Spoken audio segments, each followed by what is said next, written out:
topic ay mula sa ang pinamagandang palang faith in a faithful God. So, ready na po tayong makinig. Amen. O, sige, pag-ready na dito na tayo sa harapan. Sige po. Ano yung monitor?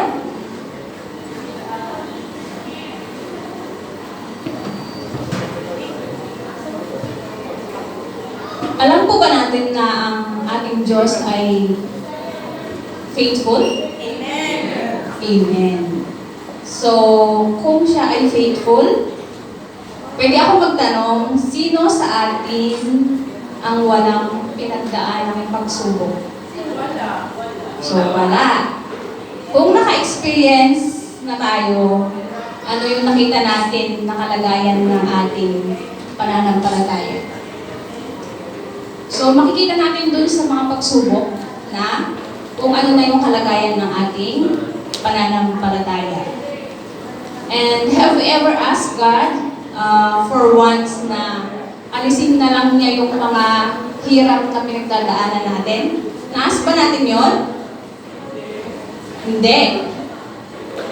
And tinanong din ba natin na, Lord, bakit ako? Ganon, madami naman dyan na iba.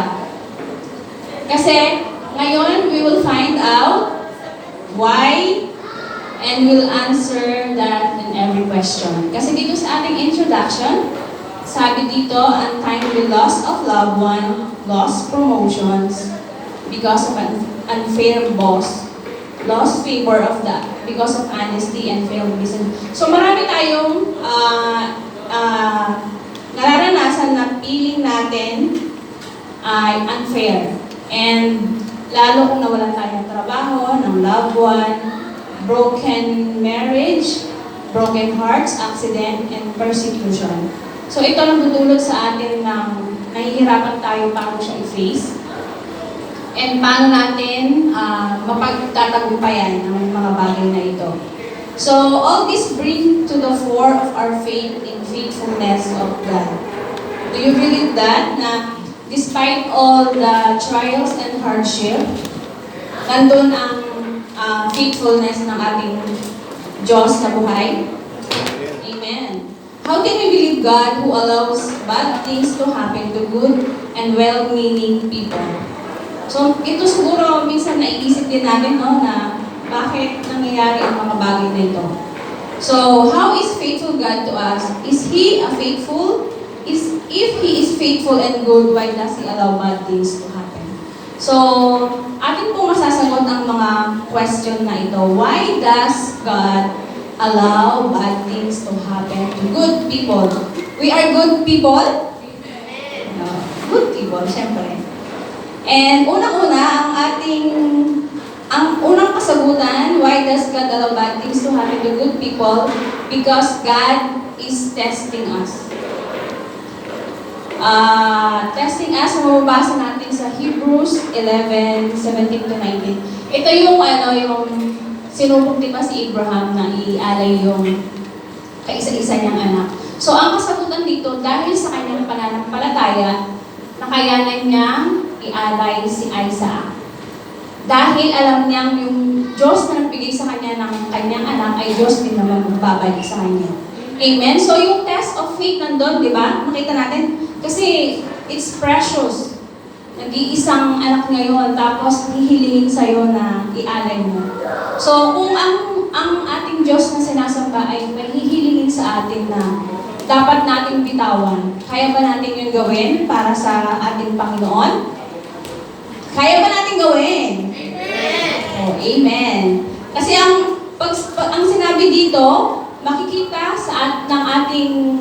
makikita yung kalagayan ng ating pananampalataya kung dumadaan tayo sa mga kahirapan at pagsubok.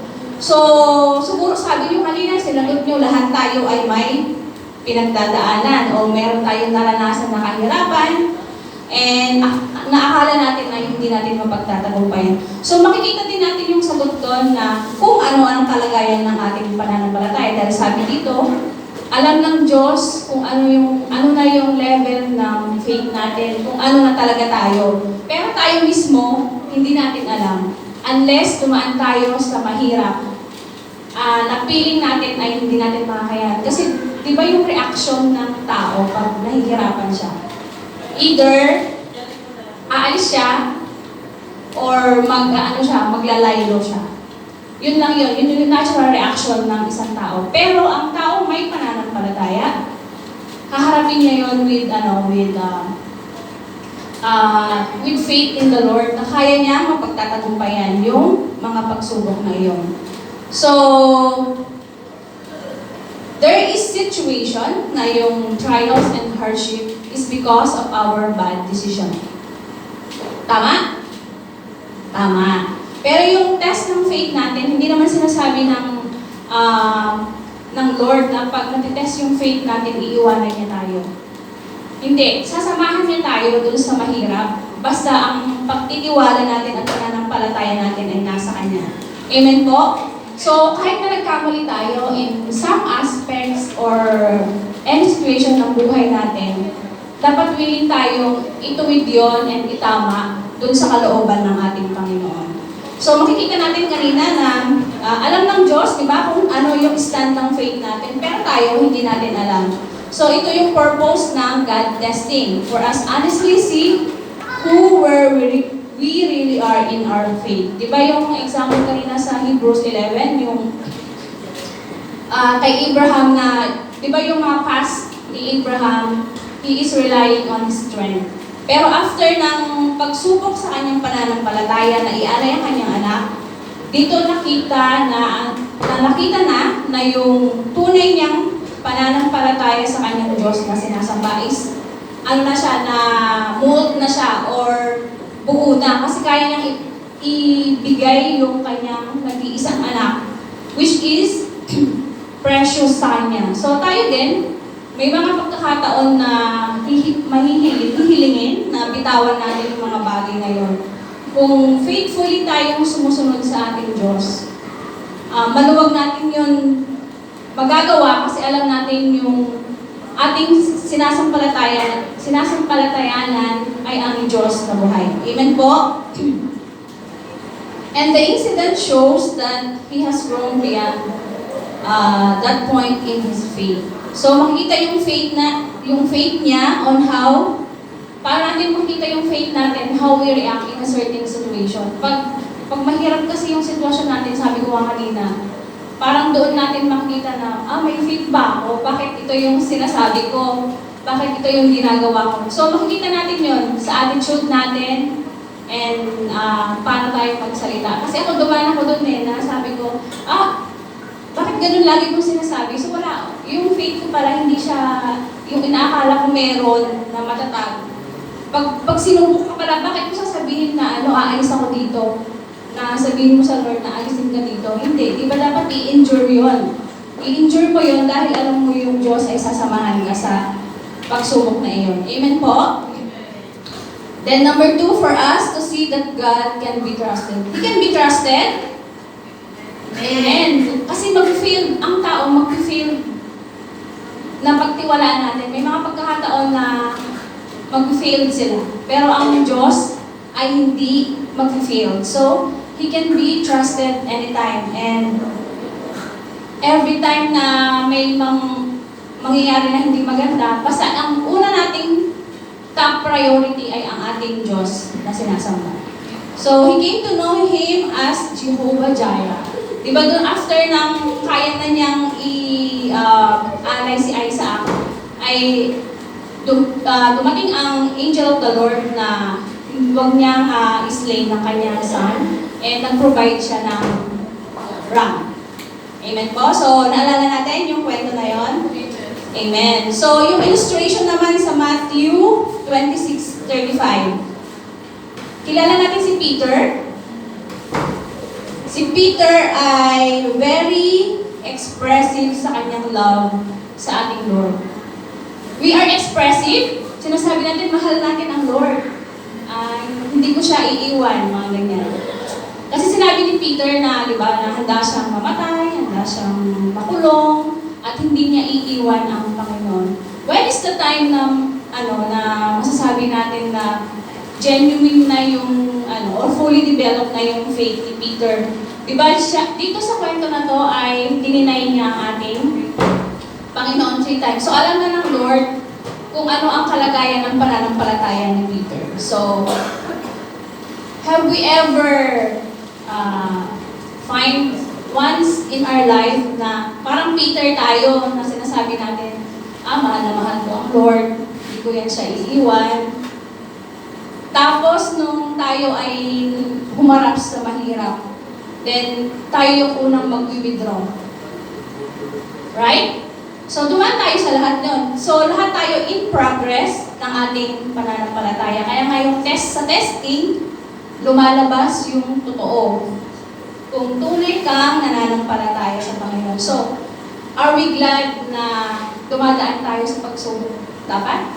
Amen. Yes, we are glad. Kasi doon natin makikita. Di ba yung journey natin dito sa mundong ibabaw is yun, ito yung ninanais ng ating Diyos na mag-change tayo from glory to glory. So yung mga pagsubok na yan is an ingredient for us na maging katulad tayo ng ating Panginoon. So kahit mahirap, we should be glad na, Lord, may pinapakita ka sa akin, may purpose itong mga bagay na ito, dahil gusto mo na meron na yung buhay kong ito ay maging kagamit-gamit sa iyong kapurihan. Amen po? So, application. God allows difficult, even bad things to happen for us to grow in our faith and trust in Him. The right response when things go wrong is not to draw away from God, but to come nearer to Him. For this is the purpose for such circumstances. Ano po yung dapat gawin? Pag may mga may mga pinagdadaanan tayong mahirap, not to draw away from God, but to draw near. So, pasok-pasok sa puso. So, may mga tayo, syempre, lahat tayo magkakaiba, pero kaya nga nandiyan yung minsan yung mga kapatid, diba, nagpapaalalahan tayo. So, may mga strength sila, and it's your weakness. And may mga weakness ka, that's their strength. So, mahalaga talaga yung fellowship natin, no? And pag mag-isa ka lang kasi sinasabi mo you have faith, parang mahirap mo siyang i-elaborate ba na totoo ba to? Kasi may magpapaalala sa'yo, di ba? Kung mahal natin ang Panginoon, dapat ganito natin dapat hinaharap ang mga problema. Iluhod natin sa Panginoon, be humble ourselves. Kasi may naman talaga, may assurance naman talaga na sasamahan tayo ng ating Panginoon. Amen? Amen. Amen. Number 2, why does God allow bad things to happen to good people? Because God is preparing us to use us. So, nakita na natin na ginagamit tayo ng Panginoon? Amen. Yes, lahat tayo ay gagamitin ng Panginoon. Amen po? God allow bad things to happen to good people because He is preparing them for greater use. So, tandaan po natin, ang ating buhay ay there's a purpose and gagamitin siya ng greater. So, malaki.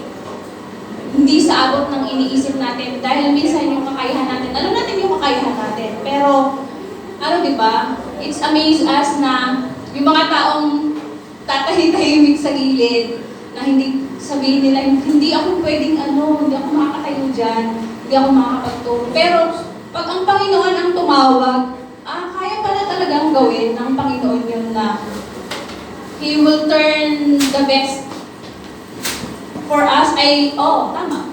Kasi yung mga akala nating mga kahinaan natin, may mga pala yun, purpose to everyone na makakilala sa atin. Kaya din yung mga hidden talents natin, yung Lord ang magpapalabas niya, di ba?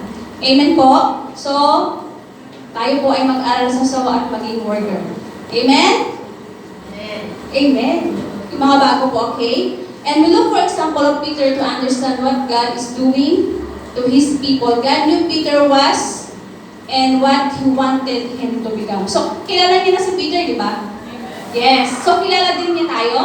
Amen. Oh, kilala din niya tayo. So, what we can do to glorify His name. So, ito yung mga steps for the preparation na makakaya nating gawin para sa ikapupuri ng ating Panginoon. So, kung alam ng Diyos yung kalagayan ni Peter, alam din ng devil si Peter. So, tayo ay nakikita din ang galaw natin ng gawa ng kaaway, di ba? So, all this time, Peter was tried and God is with him and Jesus prayed for him. Kasi sa Luke 22, ang pinakamagandang dito ay sinabi ng Panginoon, di ba kasi hiniling ni Satan na i-test yung mga disciple. So, ang ginawa ng ating Panginoon ay pinagdasal niya sila. Jesus prayed to them that to be strong on their faith.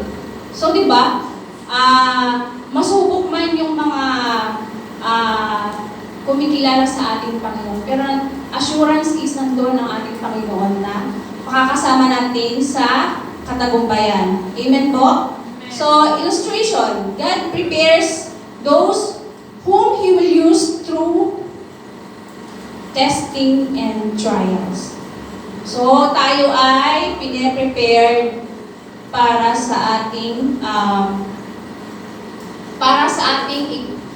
gagamitin tayo sa greater na purpose ng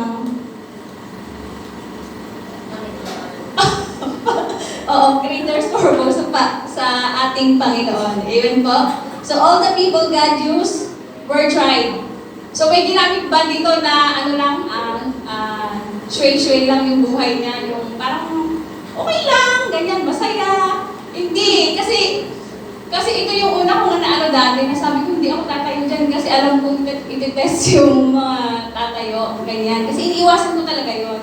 Pero kung if it's your calling, ka talaga, gagawa ng way ang Panginoon na magagamit ka.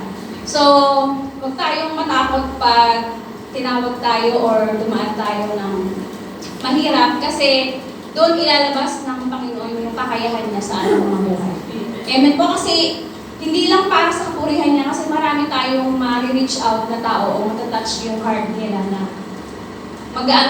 kikilala sila sa ating Panginoon. So, amen? So, lahat ng gagamitin ng Panginoon ay iti-test or they will try.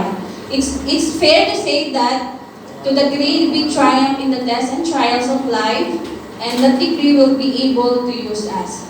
Even Adam was tried in his obedience, but he failed to obey God in the most basic things.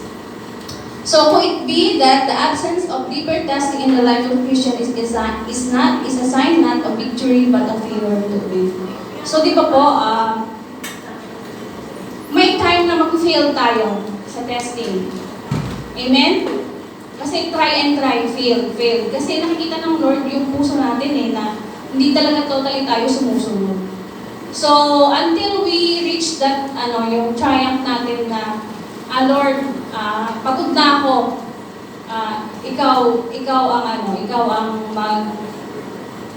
ikaw ang pagkakatiwala ko sa iyo lahat. Pag sinuko na natin lahat yun sa Panginoon, then, yun ka. The next is triumph na ng ating success sa harap ng ating mga pagsubok. So, ano yung unang gagawin? Ano yung sinabi dito na important? Yung obey Him, God. Kasi minsan, talaga tayo, nag-obey lang tayo sa ating kagustuhan. So, piliin nating sumunod sa ating Panginoon. So, the application, we do not know what God has in store for each of us. Hindi natin alam yan. So, ang Panginoon lang makakapagpalabas ng ating kakayahan para maglingkod. May Kristiyano ba kahit tumaan ng testing ay hindi pa rin magbago? Meron ba? So, siguro may pagkakataon, pero sabi ko nga, ulit-ulit until you become successful na paano kaharapin ang mga pagsubok na yun. Pero dapat sa bawat pagsubok na dinadaanan natin, there's a changes. Kasi kung nung una isa lang, Dapat sa next, okay, dito na talaga ako. Pag dumating pa itong pagsubukan to, kaya ko na siyang harapin. So, amen po. Number 3, God is purifying us. Purify ba tayo? Amen. So maraming aalisin na maling ugali natin, bad habits, bad thinking, bad thoughts, and yung maling mga actions natin. God tells us not only to grow, not only to be useful, but also to purify us for judgment. Kasi di ba yung journey natin dito sa earth ay para ma-purify tayo, ma-prepare tayo. Kasi ang dapat ang tingin natin ay hindi dito. Ang i-fix natin yung eyes natin to eternal life. Kasi kung yun ang tungo ng ating paningin, so yung mga pagsubok na to, isang kaparaanan para ma-purify tayo. Kasi kailangan maraming maaalis sa atin eh. Kasi talaga tayo, self-dependence talaga tayo sa ating kakayahan. So, itong buhay natin is a preparation for eternal life. Amen po? So, huwag tayong basta mag-enjoy lang dito sa mundo. Kasi maraming taong nag-fail na hindi nila alam yung totoong purpose ng buhay dito sa mundo ito. Amen po? So, our eyes should be fixed on eternal life. And pag hindi pa din tayo nagbago during this life, so we fail. We fail tayo na pag dumating na yung judgment because ang Panginoon ay darating upang i-judge yung believer and non-believer. So kahit nga believer tayo kung hindi tayo nabago, di ba? So, yun. Siguro it's terrible na kung hindi tayo makakasama sa buhay na walang hanggan. So, tandaan po natin, after death, it's judgment na kagad. So, until we have time to remove all that baggage, mga extra baggage natin ba, tanggalin na natin, i-face natin yung fears natin, i-face natin yung uncomfortable situation. Kasi, dito, ang tingin natin, yung buhay na walang hanggan. Yun yung titingnan natin. So, amen po. This is not kasi dito, sa illustration din, di ba yung sa rich man and si Lazarus. Alam naman natin yung kwento na yun na sa mundong ibabaw, yung rich man is nasa kanya na lahat. Si Lazarus, maraming sugat, hindi makakain, ganyan. Ano ang situation nila sa eternal life? Sino ang kasama ni Abraham doon sa buhay na walang hanggan? Si Lazarus, hindi yung rich man.